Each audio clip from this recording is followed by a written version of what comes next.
afternoon, everyone. Thank you so much for coming. This is a joint event with the FSU Philosophy, Politics, and Economics program, as well as the Institute for Governance and Civics. My name is Doug Norton. I'm the director of the PPE program. I'm also the branch head for economic liberty with the Institute for Governance and Civics. Let me talk briefly about those organizations before I introduce the speaker. So PPE believes that there are gains from intellectual exchange, that we all benefit when we put these disciplines in conversation with one another. So of a policy change, we could ask, what are the trade-offs and unintended consequences? Is it politically feasible? Is it morally desirable?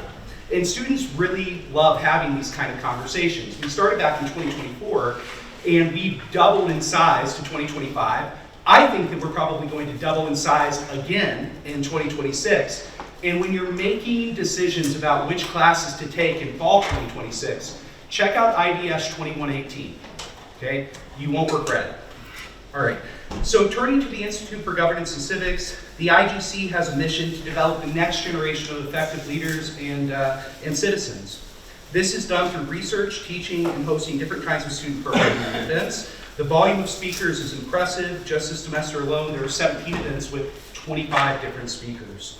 The IGC is committed to creating a space for discussion and debate in the pursuit of truth. And if you want to learn more about what the IGC is doing, from polling to policy briefs to new classes, unique educational opportunities like the upcoming mock constitutional convention and so on, you should go to the website igc.fsu.edu. There is a lot going on. So now to our speaker. It's my great pleasure to introduce you to Pete Boettke. We talk about five-tool baseball players. Players who can hit for power, hit for average, run fast, field well, right? They can throw hard, and they have it all. Pete's a five-tool academic. He writes great research, he teaches well, invests in mentorship of his students, builds programs, and writes for broader public audiences too. He is the Distinguished University Professor of Economics and Philosophy at George Mason University, as well as the director of the F.A. Hayek Program for Advanced Study in Philosophy, Politics, and Economics with Mercatus Center at George Mason University. His awards and accomplishments are numerous, too numerous to actually quickly mention here, but he's written extensively on the history, collapse, and transition from socialism in former Soviet Union. One substantial reason for the failure of the Soviet Union is the problem of economic calculation, which is the subject of Pete Boettke's talk with us today. Just as an aside, Pete's been an incredible mentor to many, many people, including me, and it's to the point where, honestly, when I read things, I can actually hear some of them in his voice. So Professor Boettke is going to speak for roughly 45 minutes, and we'll then open it up for Q&A. Please join me in welcoming Professor Boettke to Florida State University. Thank you. Thanks, Doug. It's a great pleasure to be here. Thank you for everyone who has been responsible for getting me here. This is the first time I've been to Tallahassee, so I'm quite excited about this. So I'm going to give this talk on the debate of the century. I think this debate that took place in economics starting in the 1920s. So the debate about socialism and whatnot goes back much further than that. But what happened in technical economics was the debate sort of took place starting in the 1920s and continued all the way through the rest of the century. And it's still ongoing, actually, in economics. But it has huge implications. So one of the things that I want to sort of try to stress to many of you is that when you think about the history of modern economics, the young students here, this might be too old school, the older professors, it might be too familiar. But you tend to think about Keynes, Friedman, right? So you tend to put Milton Friedman in that. We think about monetarism versus Keynesianism, as the big grand debate. Of course, the terms matter. What did the Keynesians believe? They believed that fiscal policy was effective, monetary policy was not effective. The monetarists thought monetary policy was effective, but fiscal policy wasn't because of crowding out and these kind of ideas. And that's the macroeconomics debate of the 20th century. So we tend to think of that as the big debate of the 20th century. But in the same time that was going on, there was a microeconomics debate. And that microeconomics debate first was solidified in what was called the neoclassical synthesis, which is a mix between market failure theory and aggregate demand management theory. And it's embodied in Paul Samuelson, who was the brightest boy to practice economics during his lifetime. And so he dominated economics. By the way, let me just point this out for a second, which is kind of interesting, is that at one time, Alfred Marshall, every single student, every single professor in Great Britain was an Alfred Marshall student. That's how much he controlled the academic market for economics. Now remember, it was a smaller world, right? But he controlled that. There was no alternative. There was no, Philip Wicksteed student, doing that or challenging.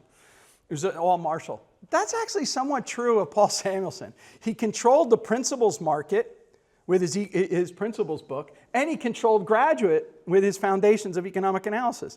And he held that pretty much from 1950 till 1980s. It's a pretty amazing thing to keep in mind. So there was this neoclassical synthesis that was out there, and then there was these people who challenged it, just like Friedman challenged the macroeconomics, and that came to you in many of the things that you might have experienced in your PPE courses, which are property rights economics. And the idea that we had to focus on the incentive structures that property rights provide for us. How about law and economics? The idea that economics behavior is always embedded within a legal and political system. Political aspects, public choice economics. All right? And then finally, the idea that economic processes are these dynamic processes of adjustment guided by the price system. Well, that's entrepreneurial market process theory. And so during that period between 1950 and 1980, there developed this body of thought similar to monetarism, but on the microeconomics ground. And what you will find when you dig into it, its roots are all back in this debate. All right? So why would Armin Alchian is usually associated with resurrecting property rights economics. He's a famous professor at UCLA. For those of you who have never heard of him, one of the things that you should look up is the story about how it is that he guessed that the Soviets were investing in the hydrogen bomb. So he was working at the Rand Institute at the time, and what he did was he studied stock prices. And as soon as he revealed that he knew that, then the Americans sealed his document because they also knew that if people followed their advice, they would know what kind of resources they were investing in and doing their bombs. So Alchian is an economist. He was recognized as one among his peers. But one question you might ask yourself is, why did we have to have Armin Alchian resurrect private property rights in economics? We know that argument from Aristotle versus Plato. All right? Why did we have to have Gordon Tullock tell us about rent-seeking? The greatest satire in the history of economics, understood by left and right, was Frederick Bastiat's petition by the candlestick makers to the government for protection against the unfair competition from the sun. So everyone understood that. Why did we need Gordon Tullock to resurrect that? And again, why would we need to have Ronald Coase tell us about legal rules and the negotiations and how legal rules impact the way we negotiate issues? Or why it is we would need to have someone emphasize the idea that it takes someone to recognize how to put that dinner or lunch on your table, and they have to be entrepreneurial in bringing that to that? Is because the neoclassical synthesis erased all of those things from economics. They had to erase them analytically to be able to do what? Solve this problem. If I erase all of those things, I can solve this problem by assumption. And therefore, socialism's not going to have a problem. So let me walk a little bit through the argument here. Let's see if I know how this works. So I already started talking about this in some sense, that this is the critical debate of the 20th century. It's primarily a methodological, not an ideological debate. What I mean by that is that the economists in this debate were not criticizing collectivism for the sake of criticizing the moral aspects of collectivism. They were criticizing whether or not the lofty goals that collectivists held could be achieved by the means that collectivists were choosing. Okay? So do the means work to achieve the goals? Leaving the goals as given, right? We all agree there's a social problem of poverty, ignorance, squalor, disease, and idleness. The question is, what are the most effective means to obtain those ends? The socialist writers thought the way that you could achieve getting rid of those things is by eradicating capitalism. The argument on the other side was markets are actually going to be the greatest vehicle by which we do that. But that's a debate not of ideology, that's a debate of economics and of methodology in economics. And so that's the first thing to keep in mind.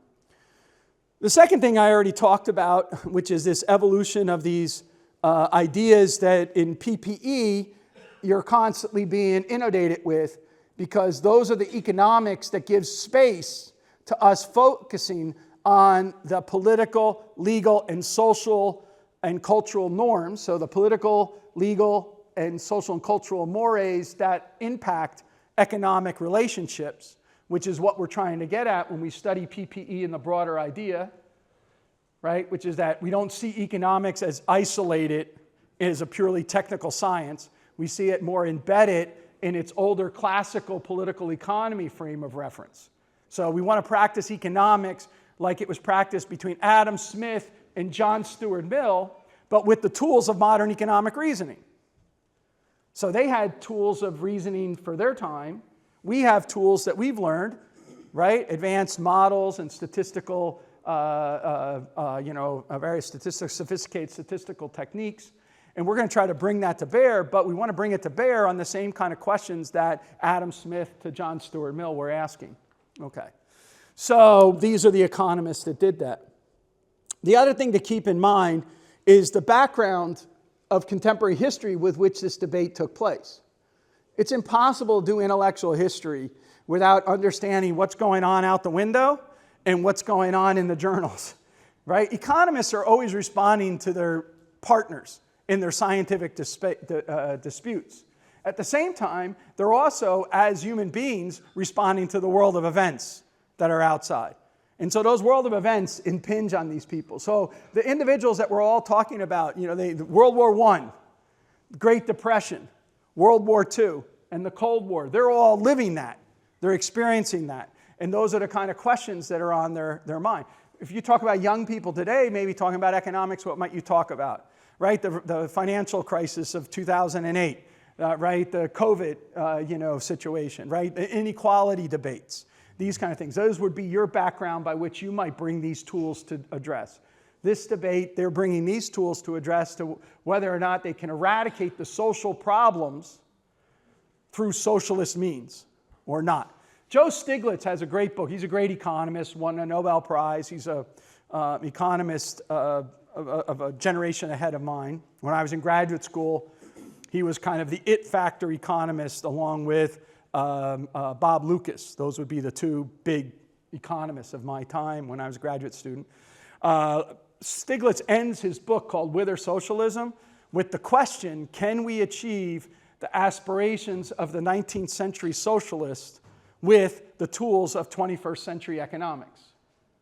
Like that's what he's asking. Like, can we do that? All right, and he thinks he has his own way of doing that, and I would have a different way of doing that. But anyway, so I think that this contemporary context is important. And then finally, the implications for today.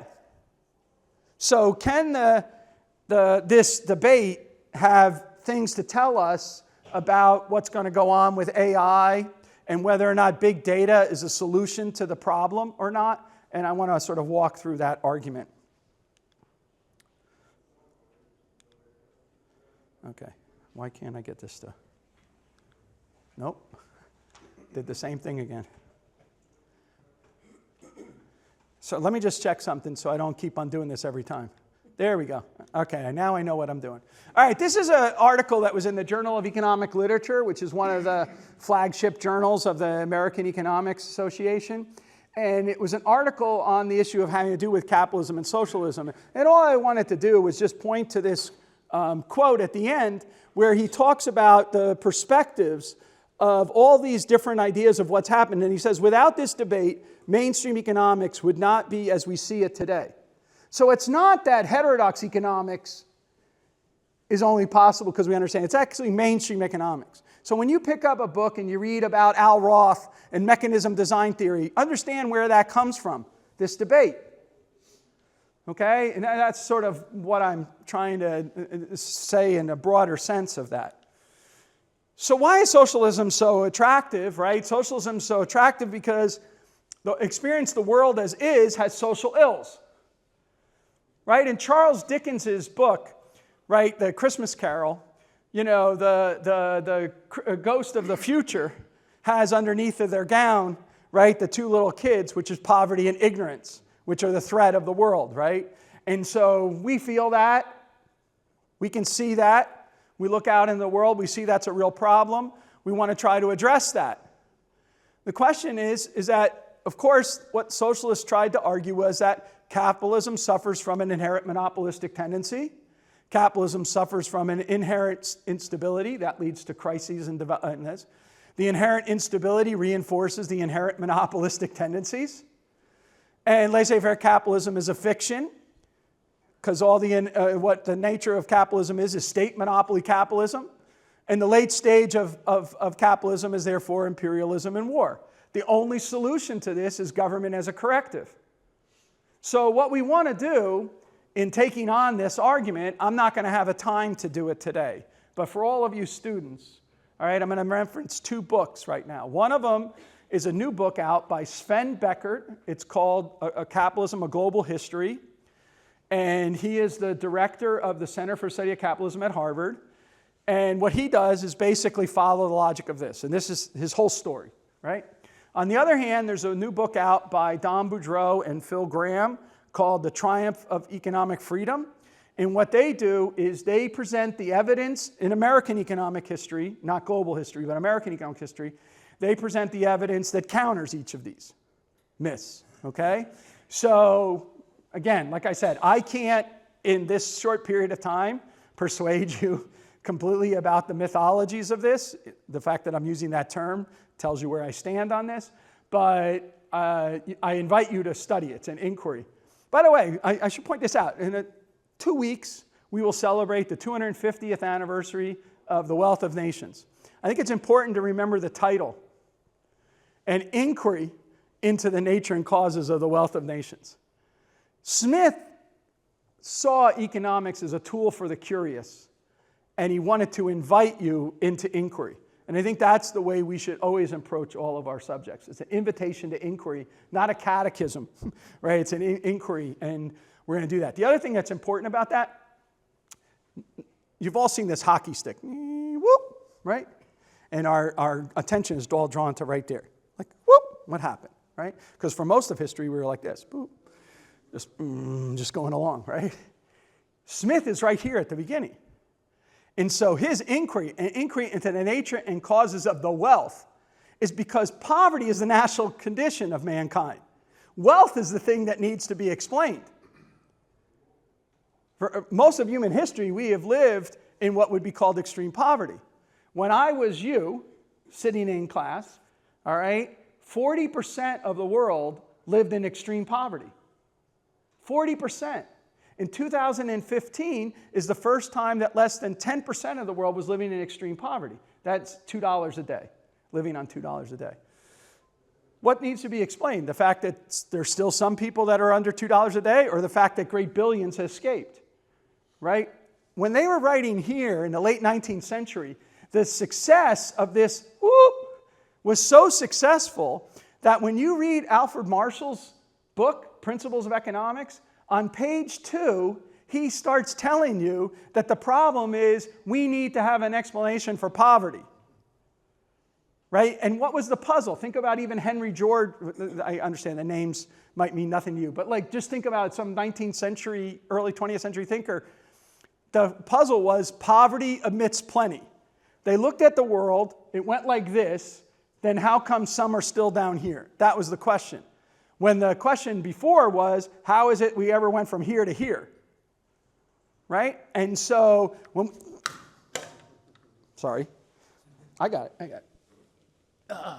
So this is the subtext of this debate. There we go. So we have these social problems, but as I said, it's not like economists were ever blind to them. As Smith points out, no society can be flourishing and happy which the far greater part of the members are poor and miserable. So Smith's argument is that we need to have a liberal plan a liberal plan for equality, liberty, equality, and justice. In other words, the lofty goals for a better world were not exclusive to socialist thinkers, but shared by the great 18th and 19th century liberals.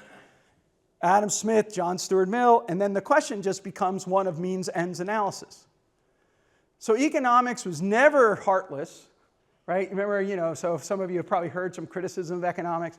Economists know the price of everything and the value of nothing, right? That's one of the criticisms that they make, This is why you need PPE classes, okay? Because sometimes when you're taking your standard economics, it might seem like that's true, right? But, that's not really what economists ever did. But here's where the economic way of thinking kicks in. What way can we minimize human suffering while maximizing human flourishing? It's a maxi-min kind of question that we're asking. We're not just asking a question about what might be desirable. We're asking a question about, among the desirable outcomes, what are actually feasible? And among the feasible, what actually might be economically viable? And we need some mechanism to sort from the desirable to the feasible to the viable. That's where the problem of economic calculation kicks in. All right? Because there's many, it's a weird story. I don't know if Florida State has this problem, but when I was a graduate student, and I teach at George Mason now, I never thought I would return to George Mason. I graduated in 1988. I went away. I was gone for 10 years. And then I came back a decade later. When I first started at George Mason University, there was 9,000 students. Okay? When I graduated, there was over 20,000 students. That's in 4 years. Okay? What do you think is going to be a problem when you move that fast? There's no dorms, by the way, right? It's parking. So it's just a massive parking problem. So I'm teaching principles my last year of graduate school, and I'm all excited because I think I have a really great thought experiment for all of them. I say the following. I go, using the price system, and only the price system, fix the parking problem at George Mason University. Okay? I expected them to say, I'm going to price the spots really close to the campus really high and the ones far away. That's what I wanted them to do, right? Nobody answered that. It tells you how bad a teacher I was. But the students all gave me technologically feasible solutions. They did not give me fantasy ones. They didn't say, just beam me up, Scotty, right? I'll have like my tricorder and I'll go beam me up and then I'll get to campus or whatever. But the answers were interesting. So here's one of the answers. Ban all four-wheeled vehicles and only two-wheeled vehicles can be on campus. Then we could double the spaces. That's actually true, right? Right? Here's another one. Where George Mason is, it's down Braddock Road, which is a main road, and around this is 495. So it's a major commuter area, 495. It's around Washington, D.C., okay? There's a lot of big buildings there. Build a helicopter pad right in 495, and then take the helicopter from 495 to the main student center, like this building, the Student Union, plop it on there, and we could run those back and forth all day long, and we wouldn't have a parking problem. No, we wouldn't, right? But what's wrong with all of those things? They're not economically viable. The cost of achieving it is far greater than the benefits that they would yield. How do I know that? That's because I engage in economic calculation. So it's not like I'm saying they went from desirable, eliminate the parking problem, to a technologically unfeasible solution, because that would be eliminated right away. It's a technologically feasible one, but what it wasn't was an economically viable one. Why does economic viability matter so much? Is because in order to get that hockey stick, we have to produce more with less rather than less with more. Right? We want to make sure we're producing more with less rather than less with more. All right, so how are we going to do this? We're going to minimize human suffering, maximize human flourishing against the constraint of nature, the coordination of distant and disparate individuals, assuring cooperation among strangers, and raising the welfare of the least advantaged. Again, it's important to stress that Adam Smith is writing a critique of the privileged system of government corrective called mercantilism. All right? And that the birth of economic liberalism is the same as political liberalism. The eradications and obstacles created by power and privilege to enable ordinary individuals to and the rise of commercial society to lift humanity from the misery of poverty and the domination of unchecked authority. Smith, by the way, in a letter describing his own book, describes it as a very violent attack I have made on the whole commercial system of Great Britain. Right? That's Adam Smith. What was the commercial system of Great Britain? Mercantilism. Right? The East India Company, colonialism, imperialism.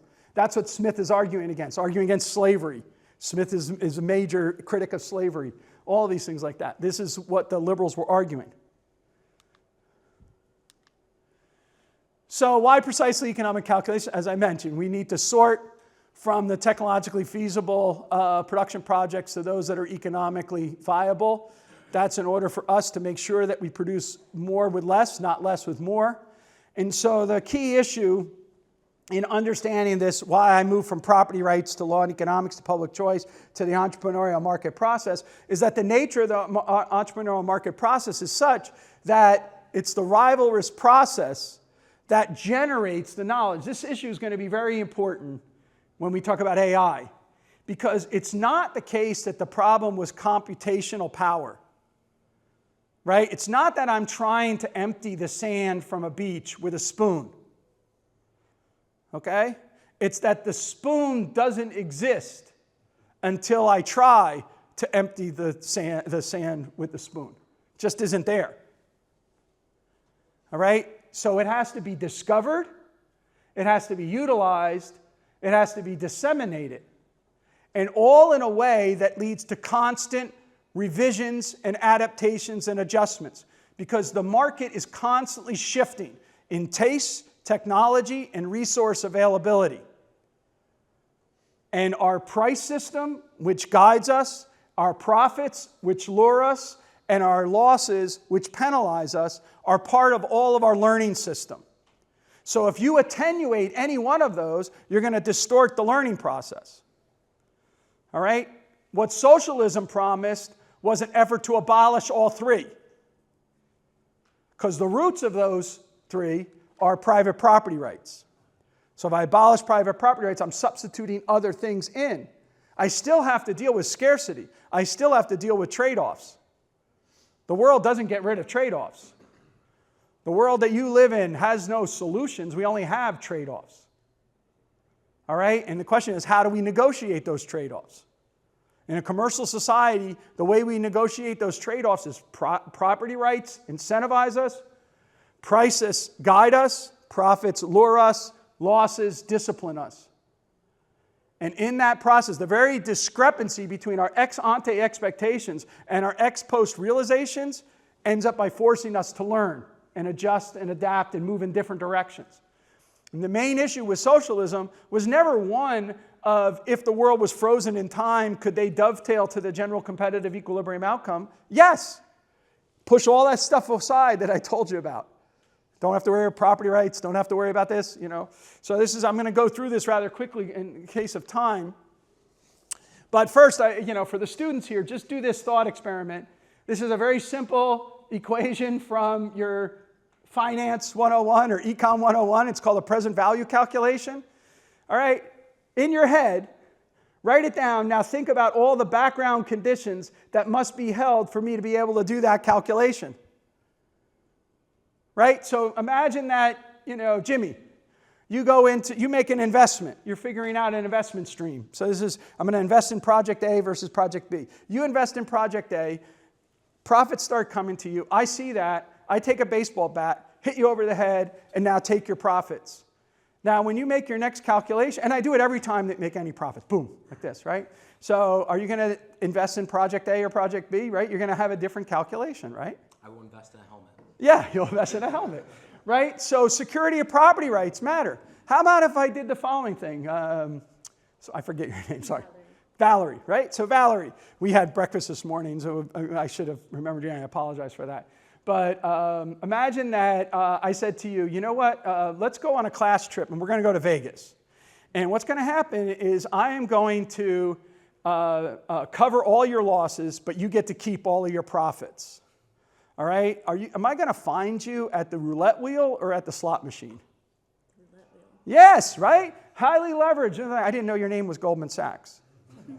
Right? Because that's exactly what happened leading up to the financial crisis, right? We told them that they could privatize their profits but socialize their losses. So it wasn't irrational. It's not like they drank crazy juice and like did something crazy. They did something perfectly rational based on the rules that we set up. Okay? Again, how does that calculation change? How about if we have high bouts of inflation? Right? And what's going on? What's going to go on in there? So just this simple calculation, which determines for us so many different ideas of whether we should pursue Project A or Project B, requires these background conditions of private property rights, sound money, and fiscal responsibility. I'll let you draw the implications for the world that we live in because of that, in terms of now in this. So this is Ludwig von Mises. He's the person who invented this or initiated this discussion. And I just want to point out the point I was making before about the stationary conditions. If we could assume perfect knowledge of all the economic trade-offs, all right, and the agents were benevolent and omniscient, right, there would be no problem. Under static conditions, the problem of economic calculation goes away, all right? But in the world that we live in a world of perpetual change. All right, one of my favorite, I know you don't like to watch movies or TV, but one of my favorite movies to watch for economics is the movie that's on Netflix about BlackBerry. You guys are all too young. You guys are too young to remember BlackBerry. BlackBerry was number one, the number one phone in the world. And it became non-existent within a nanosecond because of these. All right? Again, maybe when you were really, really little, your family still maybe went to Blockbuster and, thought that, oh, I get my videos. I got to watch my Disney videos. I got to go to Blockbuster, right? Well, they don't exist anymore. The Blockbusters are out, right? And so constant change is going on all the time around us. And this is what the market is about. It's constantly subject to change. The economy today is confronted with new problems which have to be solved. And so going back to my property prices, profit, and loss, it's that learning function that they apply that is the most critical of what's going on. So what Hayek says here is that, as he says, the question was not whether or not in equilibrium the problem that socialism must solve is the same problem that capitalism must solve. Yes. Right? They have to produce where the full opportunity costs are taken into account, and we produce with the minimum, on the minimum point of the average cost curve. So we have to employ the least cost technology and realize all the gains from mutually beneficial exchange in order to be able to have the optimal outcome. Okay, everyone can agree with that.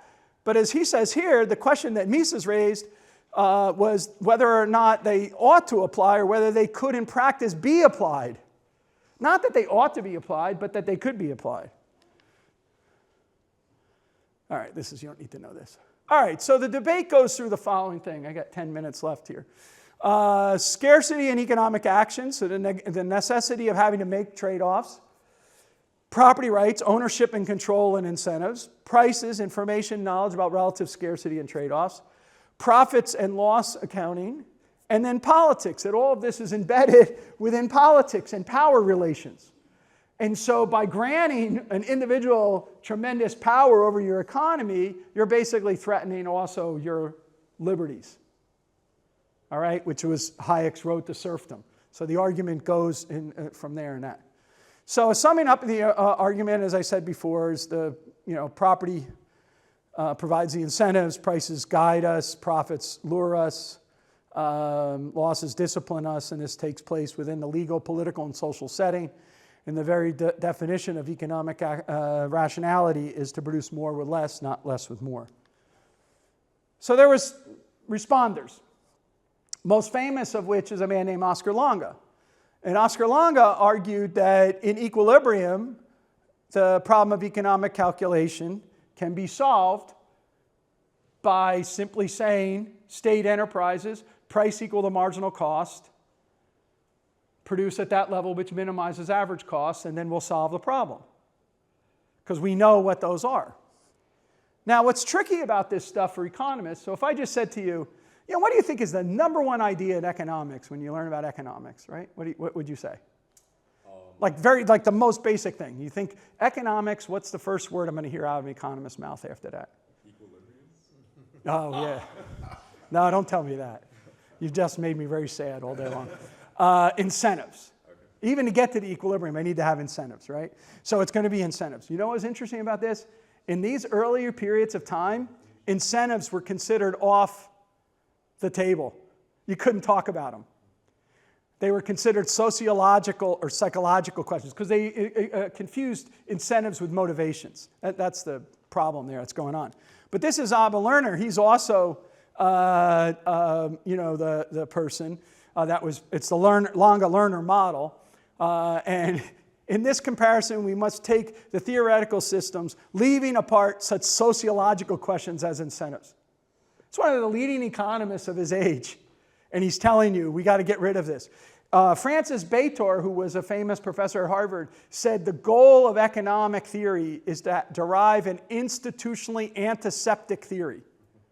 An institutionally antiseptic theory. So now you can see why that counter-revolution all involved bringing institutions back into economics. All right, bringing institutions back into economics, property rights, law, politics. And then once I bring them in, then I actually end up by having to bring humans back in. And now I'm talking about the higgling and bargaining of the market. So it naturally follows one step after the other if you just follow the reasoning here. But so this, I went through this already. Price according to marginal cost, produce at the level of output that minimizes cost. The state enterprises will be able to achieve this goal. So this is a young Milton Friedman. Assistant professor Milton Friedman, not Milton Friedman that you know of. Milton Friedman wrote a review of Abba Lerner's book in 1940s. He started in 1946 at University of Chicago. This comes out in 1947. And what he says is, you know what, Abba? Your argument is logically unassailable. Like if I accept all of your premises, it's not like any of your deductions are wrong. It's unassailable. But the problem is, it's totally irrelevant. Because when we talk about the real world, we need to take into account administrative costs. Enter public choice, first version of it in some sense. Administrative costs are completely ignored. And then what he does is he focuses on this time problem, which, for those of you who are in the know, was his main criticism against Keynesianism, which is that there's a long and variable lag. Right? But he states this first in 1947 in a critique of Abba Lerner's economics of control.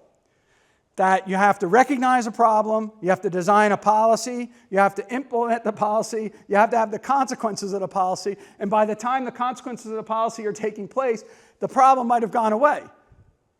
So all you do is destabilize the system again. This is what eventually leads to Friedman to argue for rules rather than discretion in public policy. But he first says it in here. And he also asks us to think about the incentive structure of the administrative apparatus. What is the incentive structure for the state enterprise managers to price at marginal costs?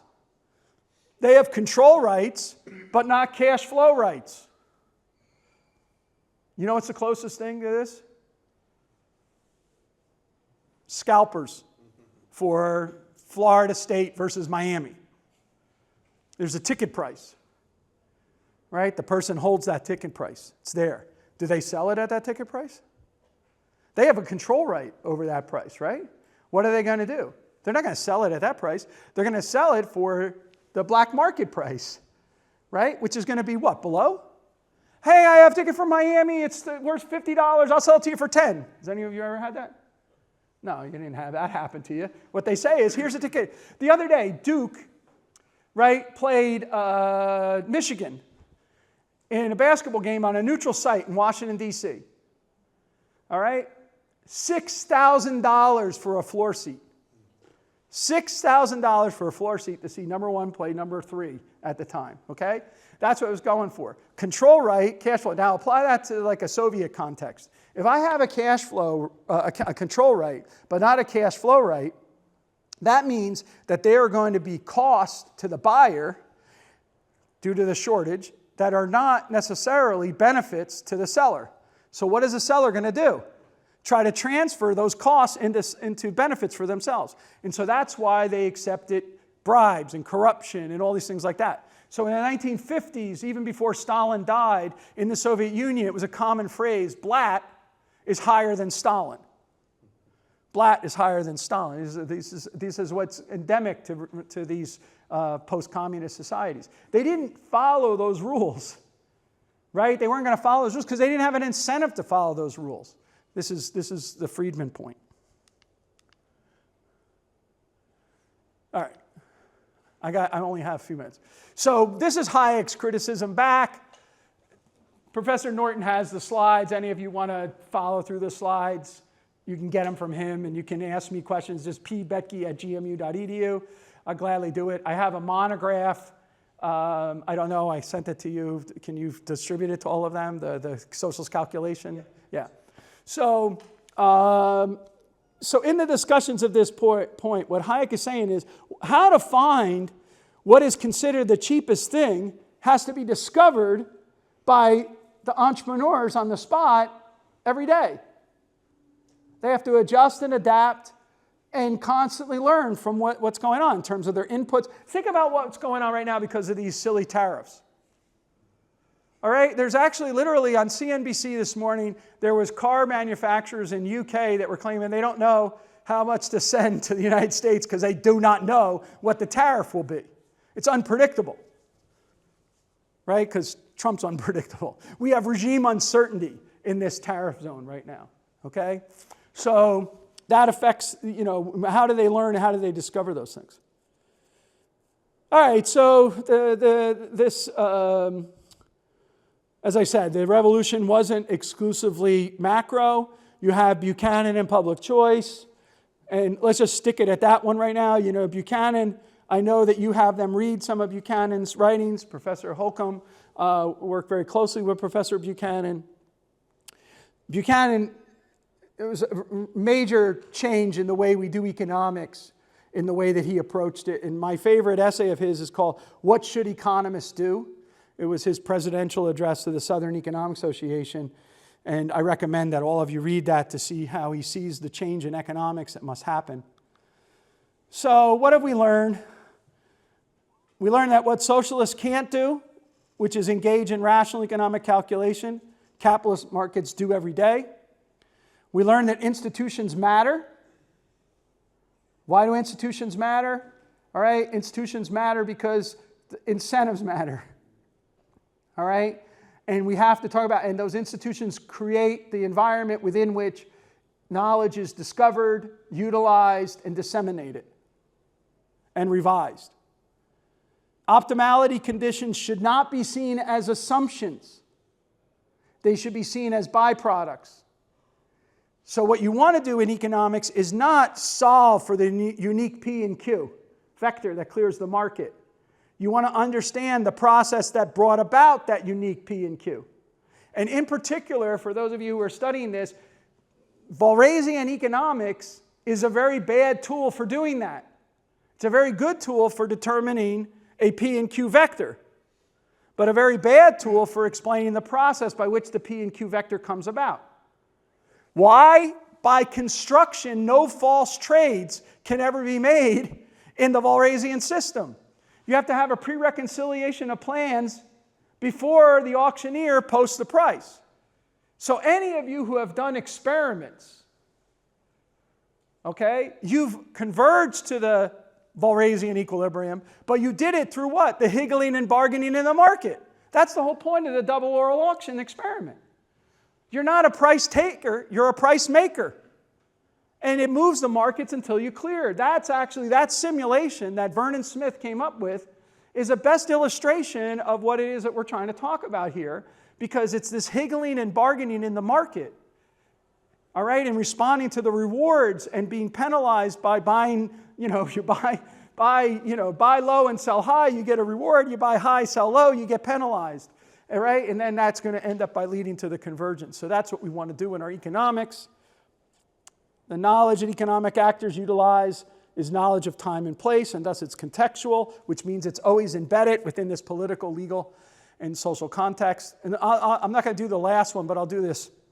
this one here, which I think is one of Buchanan's greatest contributions, starting in his 1949 paper on the pure theory of government finance, which is, you cannot do public finance, the technical science, without postulating a political theory of the state. Because you have to postulate what is the right and wrong of compulsion by the state. Now, the reverse of that is for all the philosophers out there, you can't do political philosophy without a working theory of public finance, because you have to actually figure out how the hell you're going to pay for this stuff, right? So you can't go on, you know, what's his name, you know, the camping trip or whatever for socialism. What? Cohen, yeah. You can't go on that trip because none of the stuff actually could get paid for or whatever in the way he does it. All right, so that's a key part of Buchanan's idea. So does this theoretical debate apply to public policy relevance in the 20th century? And this is my own books. I'm not going to go into this, but this is my first book, was The Political Economy of Soviet Socialism. And then I wrote Why Perestroika Failed, and then I did Calculation and Coordination. And more recently, I did these two books on Poland and Estonia, and I've taught throughout there. But these books are efforts to sort of address the long history and collapse and efforts to reform the socialist economies. I'm going to be writing another book that I hope to finish sometime in the next 5 years, called All That's Solid Melts into Air, which is a phrase from Marx about the transition from feudalism to capitalism. I'm going to try to write that about the transition from socialism to capitalism, what we've learned from that debate. Because we've had a lot of failures, right, and reasons why those failures. So I'm trying to write that all out at the moment. But these ideas. But how about modern technology? So this is my last slide. So this is Oscar Longa. So years after the original debate, it's still going on. Debate's fighting, you know, back and forth. And Longa, you know, so people are on Hayek's side, people are on Longa's side. So Longa finally says, you know, what's the problem? Okay, maybe Hayek might have been right back then. Like, we didn't have the tools to do what he needs. But today we do. Right? All we need to do is plug the data into a computer, and it will spit it out for us. And so now the question was the calculation problem a computational problem? Too much information, difficulty in solving the production functions, all right? And is it just this computational problem? And if it is, then what we would do is we just need an advanced technology to be able to solve it. The argument that I'm trying to give in my monograph that I mentioned to Doug in there is that that's not the central argument. The central argument is that the challenge of the contextual nature of knowledge would still exist as a challenge to cyber and techno-socialism. So just to give you some ideas about what people think about this stuff, this is Jack Ma, all right? And he was founder of Alibaba, which is one of the major. And he argues, look, big data will make a market smarter and make it possible to plan and predict market forces so as to allow us to finally achieve a planned economy. So we dreamed of this, but now AI is going to deliver it. This is two authors that have written a book called Techno-Socialism. And in that, they argue that they will be able to use AI to achieve this. There is also where is it here? Yeah, so I'm just quoting from them. I thought I had another quote from this complexity theorist named Donyan, who argues that we'll be able to so predict that we'll eliminate business cycles and all these things like that. So one quick argument is modifiers don't really affect the outcome of the socialist argument about means and ends. Saying democratic socialism doesn't solve the problem.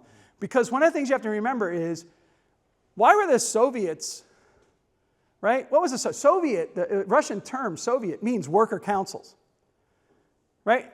The Bolsheviks and the Mensheviks, it's majorities and minorities. They thought they were bringing real democracy to socialism, okay? So it's not like they said, hey, how can I squash people, you know, like a bug, you know, and be authoritarian thugs, right? They thought, I'm going to bring, you know, heaven on earth here. And it's going to be this one which unleashes the freedom of all the people, okay? Two, every single socialist relies on the most advanced technology of their time. None of them said, hey, again, remember, they're not back hugging the earth, right? Like if I'm a socialist who believes, hey, I really like it if we all like had really low per capita incomes and we didn't produce anything. I'm just going to be hanging out like in the woods somewhere, right? What would the economists say to that? The only way I'd have to say that is I don't like your preferences, right? But I'd say is, collective ownership and the means of production, a pretty good way to achieve that, okay? What they were promising was that they would have a burst of productivity greater than capitalism, so that we would move from the kingdom of necessity to the kingdom of freedom. That's why they called it rationalization of production. That's why the term rational economic calculations, because Marx was the one who introduced the term rationalization of production. I'm going to take the invisible hand that's going on behind your back, put it right in front of you, and we're going to rationalize it. And the consequences of that is we're going to have this tremendous burst of productivity to mankind. So they were not a hugging the tree kind of view. They were a big productivity increases. Okay? So that's why they're still fighting for this. So what did they use? German war planning. Germans look like they did a pretty good job war planning. By the way, I never understood that one because they lost the war. But anyway, the Germans look pretty efficient in being, war planners, I guess. Then what did they use? Taylorism. Scientific management, right? That's where you get tested on, I'm going to monitor you on doing all these things like that. They introduced linear programming. Right? Back in the operations research, because that was military planning. They adopted that. Right? They adopted cybernetics.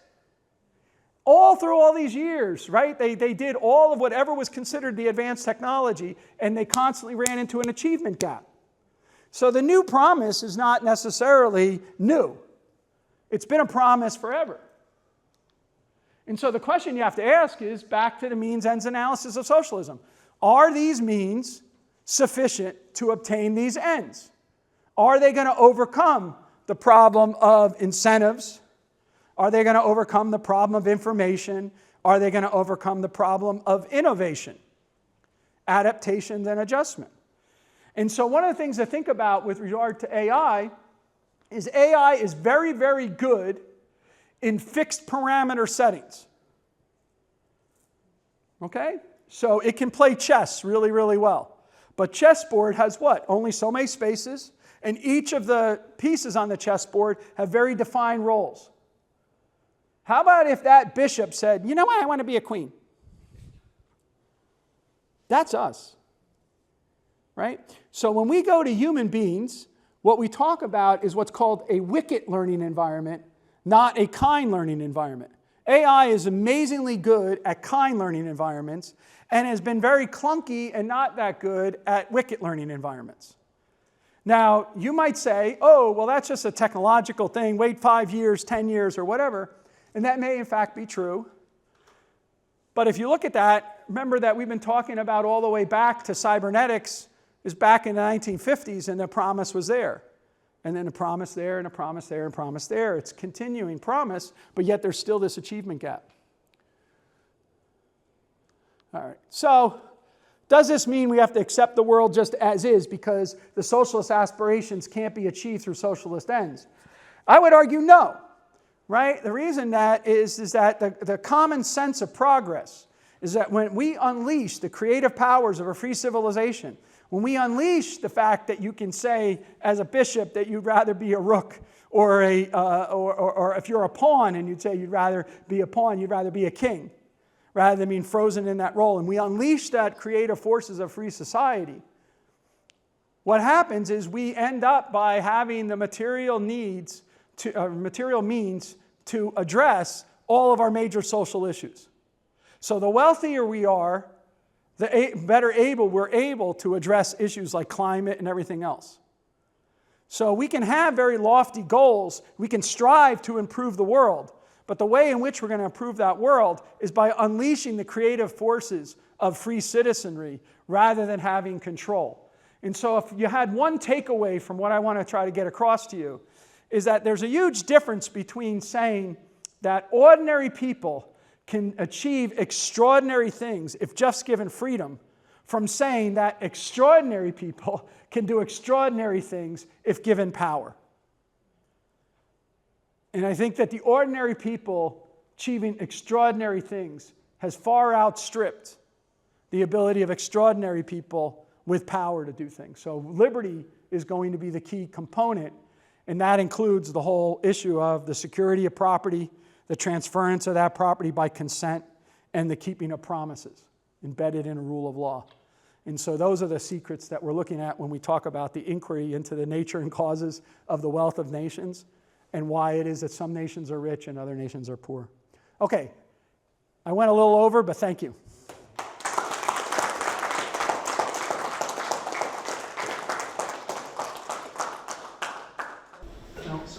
Yeah, go ahead. I'll ask a question. All right. So do you think that strong communities are necessary for the preservation of liberty, and that allowing for a market to operate creates a lot of creative destruction, as you talked about? Is it, like, what should we do with the fact that creative destruction might undermine community, which is very necessary for the preservation of liberty?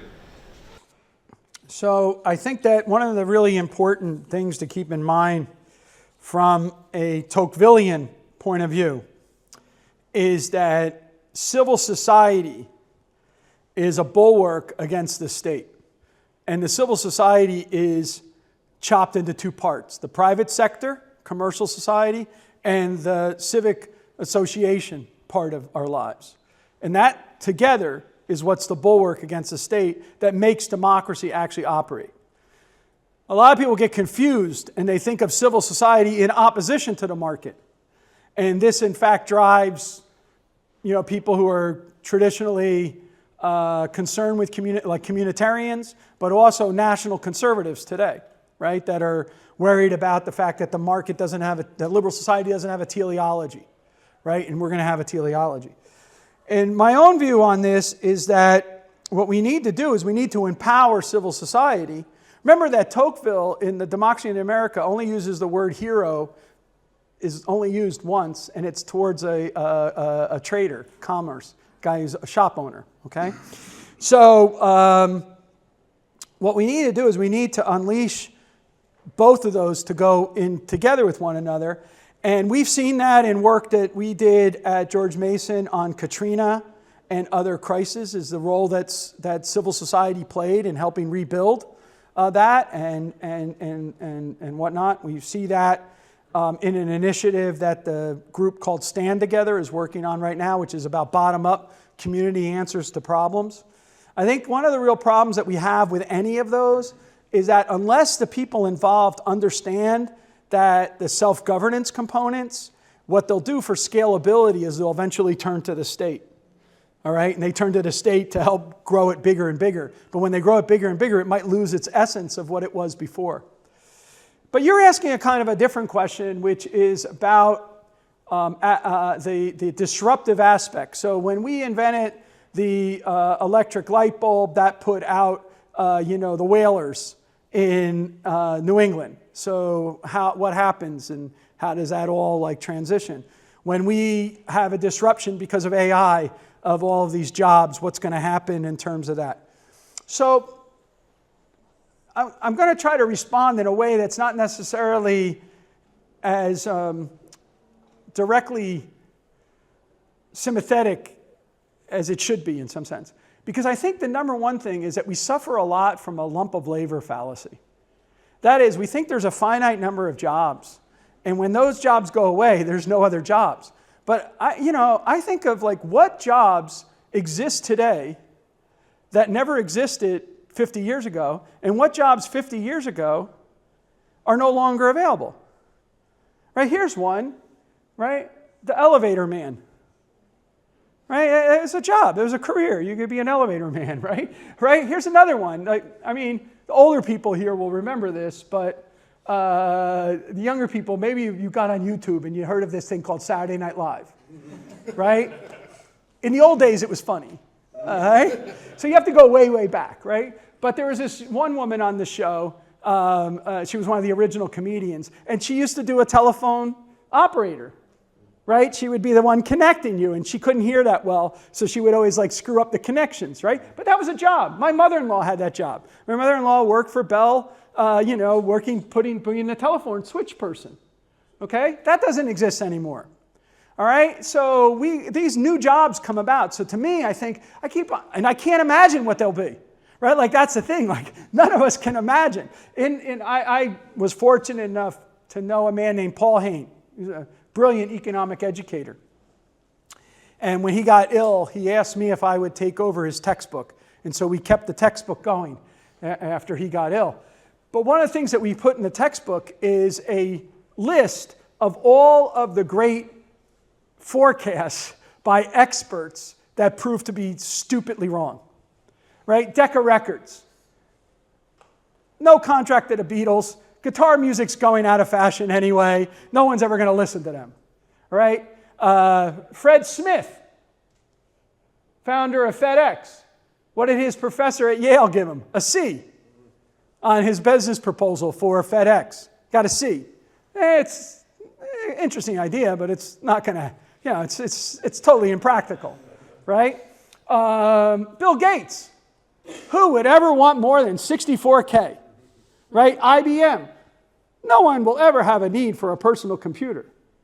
Right? I mentioned BlackBerry before. If you would go to the CEO of BlackBerry, he was shocked even when it first came out. He looked at the iPhone. He couldn't imagine that anyone would want this thing. He says, like, there's no keyboard. The reason why people want this, they want the keyboard. That's what we gave you. It was a keyboard. You could type with your thumbs. Well, why would you do this? Like, there's no keyboard. It's like pressing on them, Who would ever want this thing? Right? And so I can't imagine what the jobs will be like in the future. I can't imagine what community will be like.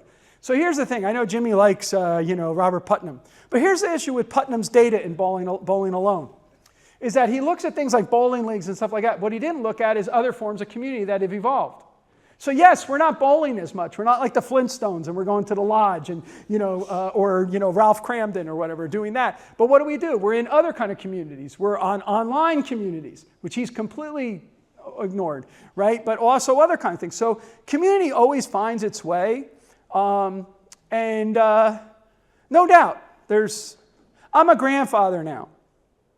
I will tell you that I never, as a parent, thought about the fact that that my wife and I lived away from our family. Get there even. If my son took a job in, let's say 30 miles to Tallahassee, I would be on my knees begging every single person here, please give me a job. Like, I'll do whatever the hell you want. 4-4 load, I'll do it. Right? Because I like that idea, and I miss that from when my kids were growing up that I didn't have. So I understand this issue about, this disconnect or whatever, that we're longing for things. But, I think that we also see new forms of community, new forms, and, So, yes, it's difficult. Let me just say one thing about national conservatism, because I think it's somewhat scary to believe that we should have a teleology. Because I think what it says is that my values are more important than anyone else's values. And I think that's fine at a parochial level, but not at a general level. So you could have communities in which the values are the defining characteristic of the community and everyone belongs to that. But then again, this goes back to your community thing. That also represents wonderment, but also constraints, right? And so maybe what happens when we migrate to cities, which is historically what happened, is that we migrate, in fact, to escape the oppressiveness of community. But now, with the cities and the anonymity, we're now longing for community, all right? And I think you'll know this because it's Hayek, that he forces us to think about living in two worlds at once. Our hardwired idea and then the Great Society. And how do you negotiate that is very tough. Sorry for the long-winded answer to a difficult question. Yes? I'm an student. I know. Thinking about what you talked about with calculation date, which I think is very powerful stuff, how can we use, or especially how can we use that framework to help understand what's happening with economic policy at the national level right now, particularly with Trump? And I don't mean to say Trump bad or good, but there's definitely a different way that this administration is approaching economic policy. at the national level than before. Especially with the investments, the public investments in private businesses, the use of tariffs to try and leverage certain industries and others. So how does this framework help us make sense of what the potential implications of a national economic policy would be? The best way to understand Trump, in my perspective, is that he is a modern mercantilist. He's surrounded by people that are national conservatives. He has a few economists that are very good economists, but he doesn't listen to them all that much, it appears. So I'm thinking of like Kevin Hassett and Casey Mulligan and other people. Hassett, earlier in the year, I was talking to you about this earlier, in the early parts of the Trump II administration, Hassett tried to make an argument that Trump was just engaged in multi-level chess and was going to get us to a zero tariff world and then was going to deregulate the economy and we would have a greatest free market economy in the history of mankind. And Kevin Hassett was like, yep, that's what we're going to do. And of course, that's not what happened. And now Kevin Hassett has to defend Trump, because that's part of his role in the administration. So it's kind of weird to hear him do that. Mulligan is behind the scenes. He's at the Small Business Administration, so we don't hear much from him. But I think the way to think about Trump is that he is a modern day mercantilist. And he does all the kind of things like that. And that's why industrial policy is back on the plans. So I just briefed over Don Lavoie's book, but Don Lavoie, he wrote a book called National Economic Planning, What Is Left. And one of the core targets of that was the movement in the mid-1980s for what they called reindustrialization, because the Rust Belt was fading away, right? The steel industry and the auto industry was fading. And so the politicians were like, no, we need to rebuild that, rather than the idea, and so they wanted to have industrial policy to do that. And Don tries to make the argument that that requires you to pick winners and losers. And with picking the winners and losers, you're going to end up by facing these knowledge problems and these political interest group problems. All right, so I think that the eyeglasses, if we think about economic theories as a set of eyeglasses, the eyeglasses that we can put on is to look and see, what are the incentive compatibilities, what are the informational generating characteristics, and what are the interest groups? Who benefits at whose expense on any of these policies? I think we could do that for any set of these policies, and we can identify very clearly. What we do with that knowledge is difficult because politics and economics oftentimes clash. So good economics, in the simplest rendition, is good economics concentrates costs on decision makers and disperses benefits widely to consumers, okay? Good politics concentrates benefits on the well-organized and well-informed and disperses costs widely. So what happens is these two things conflict. The way Milton Friedman puts this in Free to Choose, his and Rose's book, is that he says that Adam Smith taught us there was an invisible hand where the private interest, right, is being pursued and the outcome serves the public interest. But in politics, we pursue the public interest, but the outcome serves only the private interest. All right, but the invisible hand is operating in both cases. And I think if we use that framework, but to point to Friedman one last time, after Friedman wrote Free to Choose, his next book's called The Tyranny of the Status Quo. And The Tyranny of the Status Quo introduced this idea of the iron triangle between the politicians, the regulators, and then the special interest groups, and that they're going to serve to block. And so again, I think we have to think creatively about how it is that you can block the status quo blockers. And there again, I think Buchanan had some interesting ideas, especially in an essay called Positive Economics, Welfare Economics, and Political Economy. But it's very difficult to get the conditions that he wants to get people indifferent between holding on to the status quo or giving it up. But that's kind of what you need to do. Tullison and Wagner have a paper called Romance, Realism, and the Politics of Economic Reform. And what they end up by arguing is that there's no way you can fix the past imperfects, but what you can do is block future imperfects. So all your effort should be on that, and then you allow technology to erode. So one way to think about this is, imagine I was going to fight the taxi cab medallions, right? I would have a really difficult battle politically. But what if I ended up by just leaving them alone, but let Uber cut into their share or Lyft? Then all of a sudden they disappear. So that kind of thing. I think a lot of people have classes that they need to go to. We'll cut it there, and thank Pete for his time. Thank you.